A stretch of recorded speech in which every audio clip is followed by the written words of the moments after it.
राज्य सरकारकडे प्रलंबित असलेल्या विविध मागण्यांसाठी आज भारतामध्ये या ठिकाणी कृषी केंद्र चालकांचा बंद यशस्वी होताना आहे। विविध मागण्या त्यांच्या गेल्या काही वर्षांपासून या ठिकाणी आहे। त्याचमुळे जळगाव जिल्ह्यातील तब्बल 3,500 कृषी केंद्र चालक या ठिकाणी संपामध्ये सहभागी झालेले आहेत। या बंदमुळे कुठेतरी शेतकरी अडचणीत येईल का, या राज्य सरकार या संपूर्ण कृषी केंद्र चालकांचे या ठिकाणी मागण्या मान्य करेल का, हे पाहणं देखील महत्त्वाचं असणार आहे। या ठिकाणी निदर्शने करताना मापदा संघटनेचे राज्याध्यक्ष आपल्यासोबत आहे। विनोदजी, काय सांगाल, आजपासून या तुमचा बंद सुरू झालेला आहे? हो, आजपासून राज्यभरामधील 85,000 कृषी सेवा केंद्र हे 100% बंद आहेत आणि या बंदला देशाचे ऑल इंडिया असोसिएशन आहे त्यांनी सुद्धा पाठिंबा दिल्यामुळे देशातले जेवढे सर्व राज्य आहेत की ज्या ठिकाणच्या कृषी सेवा केंद्रांच्या संघटना आहेत त्यांनी 100% आजचा एक दिवसाचा बंद पाडलाय आणि आमच्या बंदला पाठिंबा म्हणून, आणि राज्य हे बेमुदत बंद आहे 27 तारखेपासून आजपासून। दादा, आजपासून तुम्ही बंद पुकारलेला आहे, मात्र नेमके काय प्रमुख मागण्या असणार आहे सरकारकडे तुमच्या? याच्यामध्ये साथी पोर्टल सारखा एक महत्वाचा विषय आहे की आम्ही कंटिन्यू शासनाकडे मागणी करतोय की तुम्ही साथी पोर्टल ही बियाणे वितरण प्रणाली लागू करताना ती उत्पादक कंपनी, वितरक जो असेल म्हणजे वितरक कंपनी यांच्यापर्यंतच लागू करावं, कृषी केंद्र चालकापर्यंत हे बियाणे साथी पोर्टल लागू करू नये।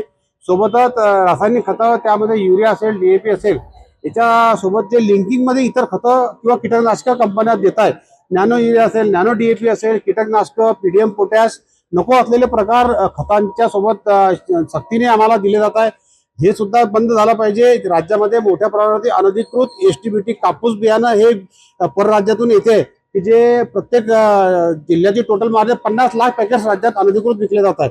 याच्यावर कृषी विभागाचं अजिबात लक्ष नाहीये।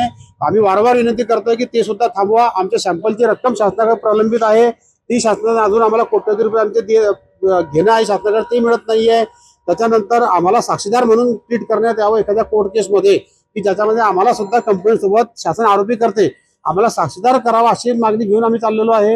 अशा अनेक मागण्या ह्या ज्या आहेत त्या पूर्ण होईपर्यंत आम्ही या बंदमध्ये बेमुदतमध्ये सहभागी आहोत। दादा, खूप साऱ्या मागण्या राज्य सरकारकडे तुमच्या प्रलंबित आहे, मात्र शेतीची पेरणी या ठिकाणी काही दिवसांनी येऊन टिकलेली आहे। शेतकरी अडचणीत सापडू शकतो का? तुमच्या मागण्या जोपर्यंत तुम्ही मान्य होत नाही तोपर्यंत तुम्ही बंद पुकारलेला आहे, कसा पवित्र असणार आहे संघटनेचा पुढच्या पर्यंत?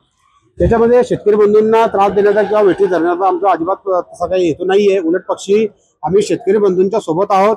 लिंकिंगचा प्रकार राज्यातला थांबला तर शेतकरी बंधूंची मोठी दुवा आम्हाला शासनाला मिळेल, म्हणून शासनाने याच्यामध्ये इनिशिएटिव्ह घ्यावा अशी पहिली मागणी आमची आहे। त्यासोबतच STBT सारखं कापूस बियाणं जे अनधिकृत राज्यात विकले जाते ते थांबलं तर शेतकऱ्याचं अधिकृत बियाणं वापरल्यामुळे जे उत्पादन वाढणार आहे कापसाचं, त्याच्यामुळे आपल्या राज्याचं कापसाचं उत्पादन वाढेल, शेतकरी बंधूंच्या 2 पैसे घरामध्ये येतील। त्यामुळे निश्चितच हा बंद जो आहे हा आमच्या शेतकरी बंधूंच्या सुद्धा कुठेतरी फायद्याचा आहे। आणि जर हा बंद मध्ये शासनाने आमच्या या मागण्यांची दखल नाही घेतली तर आम्ही भविष्यामध्ये जे अनुदानित पॉस प्रणाली आहे खत वितरणाची, तर आम्ही पॉस मशीन शासनाला सरेंडर करू। निश्चितच, काय सांगाल, तुम्ही आज या बंदमध्ये सहभागी झाले आहात, कृषी केंद्र चालक तुम्ही आहात, काय प्रतिक्रिया? शासनाने जे आमच्यावर कायदेशीर जे अडचणी लादल्या आहेत ते त्यांनी लादू नये आणि आमचे जे म्हणणं आहे की बा त्यांनी पॉश प्रणाली किंवा साथी पोर्टल किंवा STBT तसेच अनधिकृत पेस्टिसाइड किंवा एक्सपायर झालेले पेस्टिसाइड या बाबतीत शासनाने चांगल्यापैकी निर्णय घ्यावे आणि आमचे प्रलंबित जे सॅम्पल घेतलेले आहेत त्याचे जे फंड्स आहेत लाखो रुपयात शासनाकडनं घेणे बाकी आहे, तर शासनाने तेही देण्यासाठी पुढे यावं, त्याच्यात धजावं का शासनाने सहकार्य करावं। शासनाने निर्णय घेताना शेतकऱ्यांच्या हितासाठी आम्ही लढतो आहे आणि शेतकऱ्यांच्या हितासाठी लढत असताना त्यांनी जाणीव ठेवावी आमची व्यापाऱ्यांची बी। निश्चितच शेतकऱ्यांच्या हितासाठी आम्ही लढत आहोत, त्याचमुळे आमच्या ज्या प्रलंबित मागण्या आहे राज्य सरकारकडे त्या कुठेतरी मान्य कराव्या। जोपर्यंत आमच्या मागण्या मान्य होत नाही तुमचा पुढचा इशू आहे तो ई-पॉस मशीन आम्ही सरकारतर्फे या ठिकाणी भेट म्हणून देऊ, अशा देखील या ठिकाणी इशारा मापदा संघटनेच्या पदाधिकाऱ्यांनी निदर्शने करताना या ठिकाणी बोलताना व्यक्त केलेला आहे। नितीन नांदुरकर, न्यूज 18 मराठी, जळगाव।